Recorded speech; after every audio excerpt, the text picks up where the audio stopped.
dengan feedster yang udah disebar oleh teman-teman Shift Media, saya akan coba sharing sedikit dari, saya yakin di sini bukan saya doang yang pernah ke Jepang, saya mah juga baru beberapa kali doang. Pasti ada teman-teman yang mungkin udah bolak-balik ke Jepang. Agak-agak bete dikit, ke Jepang gitu. Ada yang kayak gitu mungkin ya. Ada yang pengen belanja bawang ke Jepang, ada yang kangen udon ke Jepang. Pengen makan udon ke Jepang aja. Padahal udon banyak di sini bertebaran, tapi pengen yang asli yang dari Jepang misalnya. Ada yang setiap winter ke Jepang. Ada yang mungkin pernah tinggal di Jepang. Ada yang bahkan sekarang lagi tinggal di Jepang live streaming. Jadi saya bukan bermaksud lebih sok tahu daripada teman-teman. Hanya angle saya kemarin seminggu ke Jepang itu mudah-mudahan semakin menegaskan sebuah pesan yang selama ini udah kita saksikan sendiri, kita dengar dari teman, atau bahkan teman-teman yang di Jepang mungkin ngalamin langsung. Tentang moral, akhlak. Kalau di Feedster teman-teman lihat, seorang muslim Jepang yang ketika kita nyerahin satu hadiah kantong yang sekarang jadi program Shift itu untuk mengganti kantong plastik kalau kita belanja, terus kita sediain kantong yang kalau itu jadi kayak gantungan kunci, ditaruh di tas, ditaruh di motor. Jadi kalau kita belanja itu bisa pakai itu, nggak usah banyak pakai plastik supaya mengurangi sampah plastik. Ini hanya ikhtiar kecil lah dan nggak ada apa-apanya dibandingkan yang udah dilakukan banyak komunitas yang lain. Tapi kita ingin terlibat kecil-kecilan. Kita kasih ke dia, sebetulnya sederhana sih kantong itu, harganya murah, desainnya biasa sebetulnya, cuman buat kita sih bagian dari kepedulian gitu ya, kita serahin nih. Kita serahin sama dia, coba lihat gimana ekspresinya, kayak gak pernah ngelihat kantong gituan ya. Padahal kan di Jepang udah banyak yang gitu, malah saya juga beli di Jepang untuk jadi kayak sampel, kita bikin gini yuk. Jadi kita di Jepang malah belajar tentang bikin kantong yang lebih bagus, yang lebih murah dan lebih kayak nyaman aja dipakai gitu dari bahan yang lebih bagus. Dia tuh kayak nggak pernah ngeliat kantong gitu, kayak tinggal di kutub mana gitu. Begitu kita kasih, gitu kan ya? Kenapa dia kayak gitu? Bukan karena dia nggak pernah lihat itu, karena dia menghargai kita. Ini namanya orang yang syukurnya tuh luar biasa. Makanya disebutkan oleh Kang Yusuf yang jadi sahabat kita di Jepang itu, di Jepang kan ada budaya orang berterima kasih. Berterima kasihnya tuh nggak sekali, berkali-kali. Kalau di situ disebutin siang, makasih ya tadi pagi udah dikasih hadiah ini. Besok, makasih ya kemarin. Lusa, makasih ya bulan lalu. Tahun depan, makasih ya tahun yang lalu. Terus aja diingat kebaikan orang. Sebetulnya teman-teman, ini bukan budaya Jepang saja. Salah sebut lagi. Ini bukan budaya Jepang saja. Jauh 1400 tahun yang lalu, ini adalah sebuah habit, sebuah behavior yang udah diajarin Nabi kepada orang yang beriman. Apa kata Nabi? Kalau ada orang yang berbuat baik kepada kalian, maka balaslah kebaikan itu. Kalau kalian tidak mampu membalas kebaikan itu, maka doakanlah dia seolah-olah kalian sudah membayar kebaikannya. Itu satu cara kita menghargai orang lain. Banyak hadis pastinya. Kalau ada orang yang berbuat baik kepada kalian, maka balaslah kebaikan itu. Jadi kalau dia kasih kita hadiah, balikin hadiah ke dia. Makanya bahasanya tahadu. Bukan ihdi, tapi tahadu. Apa arti tahadu? Saling memberi hadiahlah kalian. Jangan cuma nerima hadiah terus. Saling mentraktirlah kalian. Jangan cuma ditraktirin mulu. Apalagi saling share pulsa atau kuotalah kalian. Jangan cuma minta kuota terus. Ini kan terjemahan praktis ya dari tahadu. Karena saya nggak suka menerjemahin teks Al-Quran dan hadis hanya secara teori. Kita harus mampu menerjemahkannya dalam praktek kekitaan. Kekitaan artinya sesuai dengan praktek kehidupan daily-nya kita. Kalau enggak, namanya bukan penerjemah. Kalau enggak, bukan da'i, hanya sekedar penerjemah. Da'i itu harus bisa membawa idealisme kepada realitas, itu da'i. Dan itu enggak gampang loh. Kita harus tafakur, kita harus muhasabah, kita harus memahami realitas, baru kita bisa bawa idealisme kepada realitas. Ini kalau di zaman kita gini, ini kalau di zaman kita gini. Itu namanya membawa sebuah idealisme sirah nabawiyah menjadi sebuah solusi konkret program kehidupan kita zaman sekarang. Kalau cuman Bicara sirah nabawiyah secara narasi, teori, tapi nggak bisa diterjemahkan dalam praktek kekinian, ini sama dengan buku atuh. Apa gunanya bedah buku? Saya dulu ketika kuliah di Mesir, kita pakai buku nih, bawa buku ini ya, dosen ngasih tahu, beli buku ini, kasih tahu referensinya, kita cari di perpustakaan buku, udah gitu di kampus kita bedah. Ngapain bedah lagi kalau udah ada buku? Karena buku hanya menjelaskan teori. Bedah dari dosen ini, syarah kalau dalam hadis, tafsir kalau dalam Quran, tahqiq kalau dalam ilmu ilmiah, itu tujuannya apa? Untuk menjelaskan lagi teori-teori di buku itu dalam bentuk yang lebih konkret. Nah, begitu juga ta'lim. Kalau ta'lim cuma saya bahas bahwa Nabi pernah begini, bahwa Nabi pernah begitu, terus zaman kita gimana? Kan nggak mentranslate kan? Nggak menterjemah. Nabi itu misalnya pernah lomba berkuda yang saya share di YouTube, pernah lomba berkuda dari Thaniyatil Wada sampai ke Masjid Bani Zuraid. Zaman kita apa? Bukan cuma berkuda. Ini berarti belum menterjemah sirah nabawiyah. Zaman kita tuh artinya riding, touring, night run kalau buat anak mobil. Jadi games anak-anak yang senang mobil, motor, sepeda dari satu tempat dan berakhir di masjid. Riding lah yang paling sederhananya. Touring kalau bareng-bareng misalnya. Itu adalah terjemahan konkret apa yang terjadi di zaman Nabi dengan konteks kekitaan. Nggak harus kita cari kuda baru ngikut sunnah. Kalau nggak naik kuda berarti belum nyunnah. Sehingga ada istilah olahraga sunnah. Saya nggak sepakat dengan istilah olahraga sunnah. Semua olahraga selama nggak melanggar syariat itu nyunnah. Berenang, yang nyunnah yang mana? Yang gaya bebas Ustaz? Enggak, semua berenang itu sunnah. Mau dia diving, mau dia free dive, mau dia snorkeling, mau dia surfing, mau dia cliff dive. Kan banyak varian berenang kan? Cliff dive yang loncat dari tebing itu, yang paling pro yang baru diputusin, itu kan loncatnya paling tinggi. Pro cliff diver. Loncat paling tinggi, udah gitu loncat, nggak muncul-muncul. Ini kan varian dari berenang, free dive kah, diving kah, snorkeling kah, apalagi saya nggak tahu, surfing, atau kalau surfing aja mazhabnya banyak banget nih. Ada surfing longboard, ada shortboard, ada pakai papan skimboard, ada yang wake surf, ada yang ski water ski sport kayak gitulah, pokoknya water sport terserah deh apa namanya. Ada yang berenang pun gaya bebas, gaya punggung, gaya katak, gaya batu, gaya malu-malu gitu kan. Gimana gaya malu-malu, mau loncat kayak malu gitu. Kenapa? Takut malu-maluin. Artinya semua ini sibahah. Semua ini adalah berenang. Jadi yang namanya berenang, nggak harus kita langsung mengatakan, olahraga sunnah itu berenang. Boleh juga, olahraga sunnah itu diving. Boleh nggak ngomong kayak gitu? Boleh. Cuman orang nggak berani aja ngomong kayak gitu. Kenapa Ustadz? Soalnya mungkin dia pikir kalau keluar dari kata berenang jadi nggak islami. Padahal berenang itu kan kategori umumnya. Nanti variannya, jenis-jenisnya banyak. Saya bisa aja bilang diving, olahraga sunnah. Cliff dive, lebih nyunnah lagi. Karena itu adrenalinnya cowok banget kan. Loncat, wah gitu segala macam. Kenapa itu hanya jadi kayak kesannya nggak nyunnah, kurang berpahala. Soalnya bukan gaya bebas. Cuman gaya bebas doang yang berpahala. Padahal manfaatnya sama aja. Bahkan kalau teman-teman yang diving itu kan luar biasa ya. Kemarin saya mau diajak diving di Tanjung Pinang. Ternyata itu tekniknya, ilmunya dahsyat juga tuh diving. Apalagi free dive. Free dive nggak pakai tabung udara, terus kayak mau masuk kan kalau di laut susah ya. Kayak mau tenggelam nggak tenggelam. Nih kenapa sih kok saya di permukaan air terus gitu. Muncul lagi belakangnya gitu, nggak masuk. Kayak seonggok karang gitu kan ya. Kenapa? Karena susah banget mau masuk ke dalam. Ada tekniknya. Saya pas lagi di Bunaken tuh. Sok-sok free dive. Sebetulnya nggak free dive sih, free dive-an gitu. Wah, gua mau free dive. Oh iya Ustaz.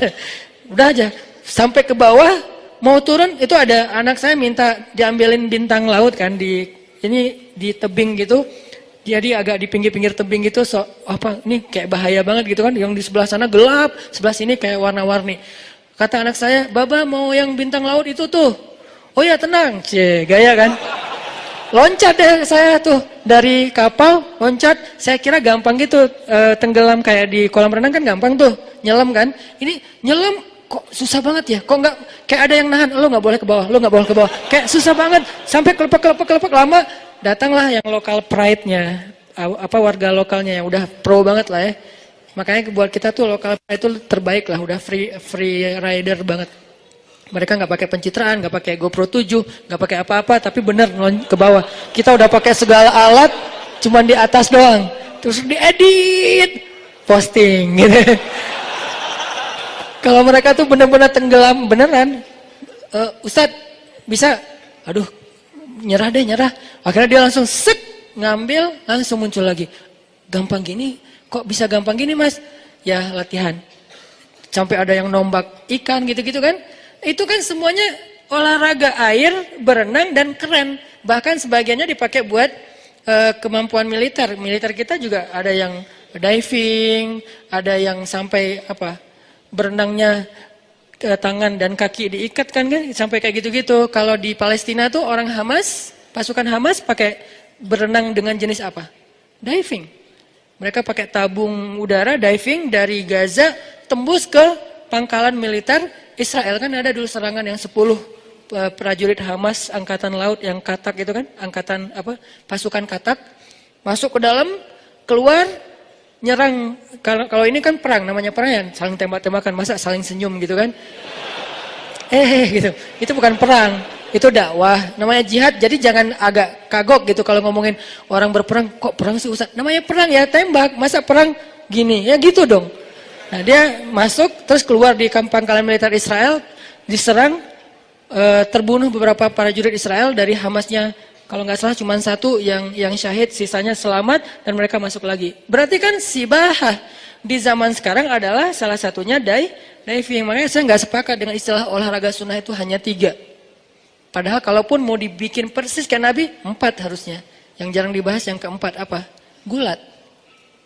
Bukankah Nabi juga pegulat? Yang ngalahin Abu Rukanah? Kenapa nggak dimasukin? Karena kita baru membaca satu hadis, lalu merasa paling mengerti hadis tersebut. Padahal olahraga sunnah itu kayak misalnya berkuda. Berkuda itu bukan cuma naik kuda loh, ngurus kuda. Ngurus kuda itu apa sekarang? Ngebengkel. Jadi cowok banget tuh kalau dia misalnya mogok motornya dia bisa ngerjain sendiri. Masa mogok nelpon, gimana tolong angkat motor saya tinggalin tuh di atas jembatan misalnya di Pasteur. Ya kurang cowok sih. Jadi cowok yang keren itu justru kalau dia bisa ngebengkel sendiri, minimal kalau mobilnya ada apa dia bisa ngedongkrak sendiri gitu kan ya. Ini life skill cowok. Jadi pesan dari olahraga yang Nabi katakan tadi itu bukan cuman kudanya disiapin, dipakein pelana, terus dipegangin tali kekangnya, duduk di belakang, pencitraan yang misalnya kita pakai selfie gitu misalnya. Saya pernah gitu soalnya. Saya nggak ngomongin orang lain ya, jadi jangan diedit nanti dikasih judul macam-macam gitu, enggak. Saya lagi ngomongin diri saya sendiri. Pernah di Parongpong kan ya belajar berkuda, karena baru pertama dipegangin sama pelatihnya si kudanya teh. Karena kalau nggak dipegangin ntar saya dibawa lari gimana? Oke, mas pegangin erat ya, ya Ustaz. Nah dia ajarin, yang pertama Ustaz kalau berkuda itu, ini kata dia ya, nanti teman-teman yang pro penunggang kuda mungkin bisa meralat. Kata dia kuda itu kita tuh sama dia tuh harus kayak ngeklik gitu. Kita tuh harus sehati, kita tuh harus kayak saling paham gitu, saling pengertian. Kamu capek ya dah. Kita tuh harus saling pengertian gitu, dielus-elus dulu rambutnya, terus kayak dipegang-pegang gitu, saling pegangan gitu kan ya. Tapi jangan dikedip gitu, kasihan nanti. Apaan sih lo? Gue cowok tahu. Oh ya maaf ya.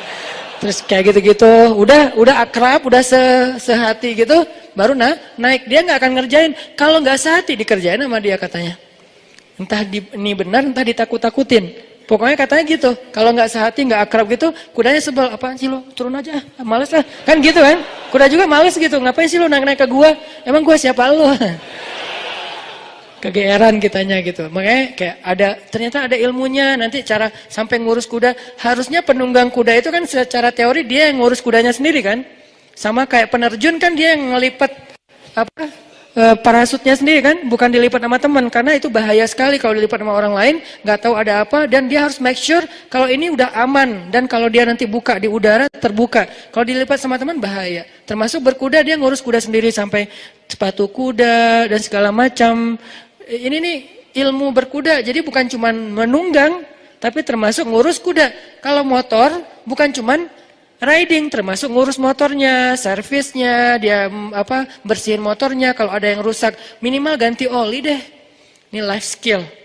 Ini nih sunnah Nabi SAW. Jadi buat saya kurang sepakat dengan istilah olahraga sunnah, semua olahraga itu sunnah. Jadi teman-teman yang senang dengan segala macam jenis olahraga, dengan syarat satu aja, tidak melanggar syariat. Apa melanggar syariat? Satu, membuka aurat. Kan jelas kan? Kalau membuka aurat bukan olahraganya berarti, tinggal kita tutup aja. Satu, membuka aurat. Dua, olahraganya misalnya sampai menzolimi orang lain. Tiga, misalnya ada judinya di dalamnya gitu kan, kompetisi ada judinya. Kalau nggak melanggar syariat ya nggak masalah. Main bola nyunah nggak? Nyunah. Dari mana main bola nyunah? Ada hadis. Makanya kalau baca sirah Nabi itu yang banyak adegannya tuh, biar kita open minded, terbuka. Oh ternyata ada juga yang adegan gini. Main bola itu di zaman Nabi yang dipakai apa? Jin. Bolanya itu bukan karet, jin. Pro siapa coba? Freestyler, jin. Ah nih gue lagi sebel banget sama jenis gitu-gitu. Wes, jinnya Yang di mana tuh?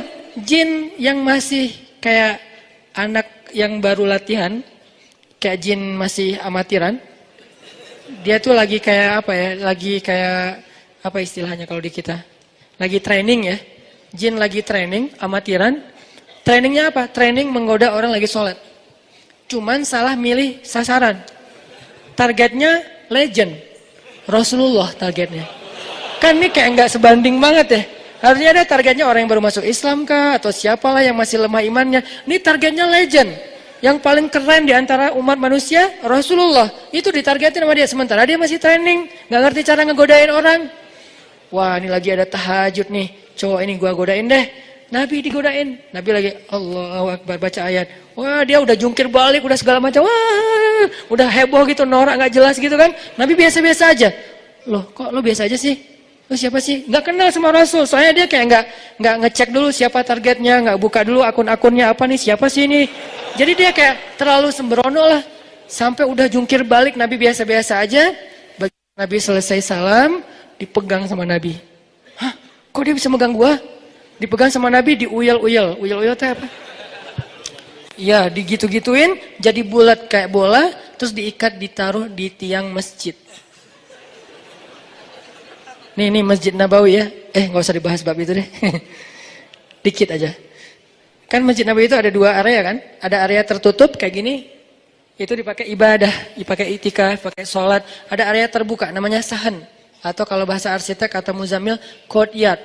Memang dalam masjid juga. Nah di situ digantung tuh di tiang Masjid Nabawi bola api jin. Dia menyala seperti api tapi tidak membakar apa-apa. Digantung di tiang masjid. Nunggu sampai subuh. Begitu subuh, anak-anak kecil Madinah kan pada subuh berjamaah tuh. Mereka kan sunrise lover semua kan. Pada senang dengan waktu subuh. Karena waktu subuh itu waktu paling baik untuk orang yang beriman kan kata Nabi. Jadi pada bangun anak-anak kecil, kita ke masjid yuk. Anak-anak kayak ukuran upin-upin gitu. Tapi sahabat-sahabat gitu kan. Anak-anak kecil, memang anak-anak di bawah 10 tahun. Ke masjid, ramai kan anak kecil ke masjid. Subuh-subuh kan seru banget ya.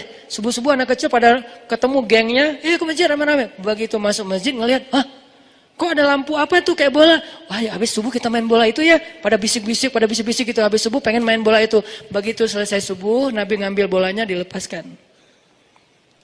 Pergi jinnya. Jangan balik lagi ya. Ya maaf salah target. Pergi aja dia. Kata Nabi apa? Kalau bukan karena doa saudaraku Sulaiman, akan aku biarkan jin ini jadi bola ditendang oleh anak-anak di kota Madinah. Berarti sepak bola udah ada pada masa itu, cuman contoh dalilnya bola api jin. Kalau sekarang mungkin menyambut satu Muharram gitu kan ya, atau menjelang Ramadan kan suka ada kayak kegiatan seru-seruan tuh, sepak bola api gitu kan. Yang buat saya sih itu namanya local pride.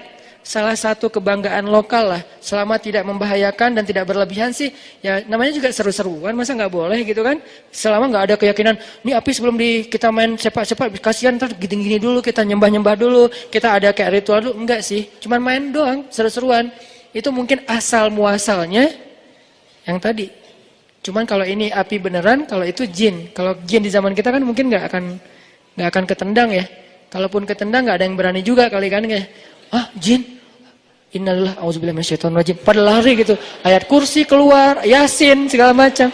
Sahabat saking jago nggak pakai ayat kursi, tendangan aja. Namanya juga jin. Akhirnya jinnya dilepas sama Nabi. Kenapa dilepas? Bukan karena kasihan. Dia tuh harusnya dikasih pelajaran sama Nabi. Cuman kenapa dilepas? Nabi menghargai doa Sulaiman. Apa doa Sulaiman? Ya Allah beri saya kekuasaan yang tidak engkau berikan kepada orang setelah saya. Apa kekuasaannya? Bisa menguasai jin. Sebetulnya Nabi bisa aja, cuman menghargai Nabi Sulaiman. Jadi di antara para Nabi kayak saling respect gitu. Ah ini mah bagian Sulaiman deh. Jangan saya nggak akan ngambil bagian itu. Kalau mau bisa lebih daripada Sulaiman. Sama kayak Nabi Musa membelah laut yang saya sering cerita. Nabi Muhammad membelah bulan. Lebih dahsyat siapa coba? Walaupun sama-sama dahsyat. Nabi Musa belah laut dengan seizin Allah. Nabi Muhammad belah bulan dengan seizin Allah. Bukan yang di bumi. Yang di luar bumi, yang jadi planetnya bumi atau di luar angkasa, lebih keren lagi nih. Cuman ya Nabi Muhammad kan tipenya nggak pamer kayak kita ya. Baru apa aja udah, wes langsung edit lagi, terus kasih back sound, di slow motion. Kebayang belah bulan slow motion? Demi untuk bisa diakui gitu kan, itu mah kita. Tapi saya nggak berani menjudge karena emang saya juga gitu soalnya. Main snowboard, yang jatuh-jatuhnya di skip. Yang jatuh jangan ditampilin ya. Oh ya Ustaz. Yang jatuhnya nggak ada yang kelihatan kecuali yang hadir pada masa itu off air. Kalau yang lihat di sosial media, wah Ustaz jago banget nih bisa backside terus frontside gitu kan. Itu kan yang bisanya. Yang nggak bisanya terguling-guling kepala, terbentur segala macam. Nggak, itu hanya untuk saya dan teman-teman yang ikut. Jadi kalau pengen lihat saya jatuh, yuk ikut bareng. Cie. Promo.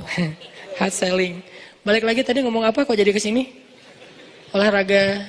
Intinya sih dia tuh menghargai banget pemberian kita sampai arigato kata dia, makasih banyak, wah apa segala macam. Ekspresinya tuh kayak orang nggak pernah ngeliat apa-apa. Ini namanya menghargai. Makanya Rasulullah SAW mengajarkan kita kalau ada orang berbuat baik kepada kita, cobalah balas kebaikan dia. Tahadu baru tahabu. Saling berhadiahlah kalian, jangan dihadiahin terus. Kita harus mikirin gimana ngebalas hadiah orang. Kalau nggak sanggup, bisa jadi ada orang yang ngasih kita hadiah, emang dia orang yang mampu. Kalau kita balas takutnya buat dia nggak terlalu berharga gitu kan. Kayak misalnya kita dikasih barang branded, dan dia mampu beli barang itu dengan harga yang sekian. Kita mau balas dengan yang sama, misalnya dia kasih kita misalnya baju branded, harganya misalnya 400.000. Kita mau bayar ngasih dia 400.000 asal lebar ya. Kenapa? Orang kos-kosan juga belum bayar. Ini gimana nih? Kalau nggak sanggup ngasih yang sama, maka kata Nabi doakan. Doakan dia sampai seolah-olah doa kita yang banyak itu sudah membayar kebaikan dia. Nah ini kan sama dengan yang tadi kan. Dia ucapin terima kasih sehari, besok juga, lusa juga, minggu depan, bulan depan, tahun depan. Terus sampai dia bisa merasa tenang, saya udah berterima kasih dengan ucapan yang layak buat dia. Nggak bisa sekali. Bukan, oh ya thanks. Nggak gitu. Makasih ya hatur nuhun, U-nya banyak. Hatur nuhun gitu kan. Kenapa banyak? Ini sunnah juga nih. Dalam cara menulis, mungkin saking sopannya dia, hatur, nuhun, titik. Panjang, titiknya banyak lagi. Udah gitu senyum, udah gitu ketawa, guling-guling. Jadi agak alay banget gitu. Tapi ya itu kan ekspresi dia untuk saking bahagianya. Walaupun kadang-kadang dikasih sesuatu yang biasa aja. Ini nih, Nabi juga kayak gitu teman-teman. Dikasih apa aja sama orang, beliau tuh orangnya kayak selalu, ini berharga banget buat saya gitu orangnya. Di mana kita dibandingkan Rasulullah SAW? Apakah sunnah ini hanya tersisa di sana? Di negeri-negeri orang yang belum beriman? Kenapa mereka bisa mempraktekkan sunnah Nabi lebih baik daripada orang yang beriman? Bahkan orang yang sudah belajar sunnah, sudah belajar hadis Nabi. Kenapa kita mengambil teks dari kata-kata Nabi, tapi tidak meniru perilaku Nabi SAW? Bukankah sunnah Nabi itu ada sirah, ada surah, ada sarirah? Ada sirah perbuatan Nabi, ada surah penampilan Nabi, tapi juga ada sarirah perasaan Nabi. Nabi rasa malu, Nabi rasa sungkan, Nabi rasa nggak enakan, Nabi rasa kasihan, Nabi rasa takut. Semua itu sunnah. Jadi kalau kita nggak ada rasa malu seperti rasa malunya Nabi, kita nggak ikut sunnah sarirah. Kalau kita orangnya nggak jaga perasaan orang lain, padahal Nabi sangat menjaga perasaan orang lain, berarti kita nggak ikut sunnah sarirah. Jadi sunnah Nabi itu bukan hanya surah, bukan hanya penampilan, banyak banget sunnah Nabi. Tapi kalau kita belum mampu mengikuti semua pun, maka kita belajar untuk menyempurnakan semampu kita. Saddidu wa qaribu, kata Nabi. Saddidu wa qaribu, apa artinya? Berusahalah untuk semirip mungkin. Kalau nggak bisa semirip mungkin, minimal agak-agak menyerupai. Saddidu wa qaribu. Fa illam takun mislahum fatashabbahu bihim. Kalau kamu tidak bisa persis seperti sahabat Nabi, minimal berusaha untuk menyerupai. Dan itu pasti ada lebih kurangnya. Ada orang yang kelebihannya itu dari sisi surah. Surahnya itu surah Nabi banget. Kenapa? Karena emang secara fisik mungkin dia mendukung. Misalnya dia ada orang yang surah jenggotnya panjang, bagus kan? Sepanjang ini. Ada yang pengen banget jenggotan udah pakai wak doyok, apa segala macam, nggak keluar juga Ustadz, gimana tuh? Berarti dia secara surah mungkin nggak bisa persis seperti Nabi, tapi secara sirahnya apa? Dia orangnya banyak bantu orang lain, dia orangnya gampang tersenyum sama orang lain, atau secara sarirah dia tuh orangnya nggak enakan, sangat menjaga perasaan orang. Nah, Nabi itu gitu banget. Kalau ada yang ngasih hadiah ke Nabi itu, beliau tuh akan menghargai dan mengucapkan yang baik-baik kepada orang itu. Contoh, ada yang ngajak Nabi makan di rumahnya. Nabi terima undangannya, padahal itu yang undang orang miskin. Ya Rasul, nanti makan di rumah kami ya. Oh ya. Datanglah Nabi ke rumahnya. Dikasih cuman roti, nggak ada selai, nggak ada susu, nggak ada daging. Kan orang Arab itu kalau makan roti pakai daging kan? Kayak kebab lah, cuman nggak digulung. Nah, ini nggak ada daging, nggak ada selai, nggak ada susu, nggak ada apa-apa, roti tok. Ditaruh di depan Nabi. Nabi nungguin. Biasanya ntar habis ini datang selai gitu. Selainya bisa korma, selainya bisa keju dari susu, selainya juga bisa yang lain-lain gitu. Ditungguin. Nggak datang-datang. Orangnya juga duduk depan Nabi. Ya Rasulullah silakan dimakan. Oh, ada selainya, kata Nabi. Nabi nanya, karena nggak terbiasa makan gitu doang. Nabi tanya, ada selainya? Aduh, maaf ya Rasulullah, nggak ada apa-apa, cuman ada cuka, boleh? Dihadirkanlah cuka di sebelah Nabi. Nabi mengambil roti, disobek, dicelupin dengan cuka, dioles dengan cuka, makan. Nabi dengan wajah berseri-seri mengatakan, senikmat-nikmat lauk itu adalah cuka. Gimana Rasulullah coba? Luar biasa akhlaknya. Senikmat-nikmat lauk adalah cuka. Kalau yang sekarang kita dihadapkan kayak gitu, paling yang ngerti tentang hadis ini cuma orang Palembang. Karena orang Palembang memang memakai cuka untuk sebagai makanan favorit kan, yaitu empek-empek, dan emang enak. Jadi kalau udah sampai ke Palembang saya ngerti hadisnya. Benar juga sih kata Nabi, senikmat-nikmat lauk itu adalah cuka yang empek-empek. Cuman kalau di luar Palembang, kita nggak ngerti kan senikmat-nikmat lauk itu cuka. Jadi jangan diterjemahin, ya itu mah wajar Ustaz, empek-empek emang enak. Ya oke, tapi kan ini bukan di Palembang, lagi di Arab. Orang Arab nggak tahu empek-empek. Jadi makan si roti teh pakai cuka, itu nggak biasa di mereka. Sehingga ketika Nabi mengatakan senikmat-nikmat lauk itu cuka dengan wajah berseri-seri, dan makannya seolah-olah enak banget makanannya itu teh. Kalau kita kan, oh ya. Terus kayak colek dikit, aduh saya tadi pagi sarapannya udah 2 kali, kenyang, maaf ya. Itu paling sopan tuh, itu udah paling sopan kan kita. Kalau Nabi lebih dari itu sopan santunnya, senikmat-nikmat lauk cuka, tambah makan sampai orang. Gimana caranya membahagiakan yang memberi makanan? Nabi itu nggak pengen banget ngecewain orang yang ngasih beliau makanan. Itu tadi kita lihat dalam Fister, oh arigato, apa sekarang kayak nggak pernah lihat, apa ini saya belum pernah lihat seumur hidup, seolah-olah gitu kan? Ini cara dia mengapresiat orang yang memberikan hadiah kecil yang tadi. Itu tuh akhlak keren banget. Apa salahnya kita belajar kepada orang yang belum beriman pun, kalau itu kebaikan? Bukankah kita disuruh ambil nasihat dari siapapun, walaupun dari mulut budak Habasyah? Terimalah kebenaran, walaupun itu keluar dari mulut budak Habasyah. Emangnya itu nggak ada di Madinah? Ada tapi bagian yang berbeda.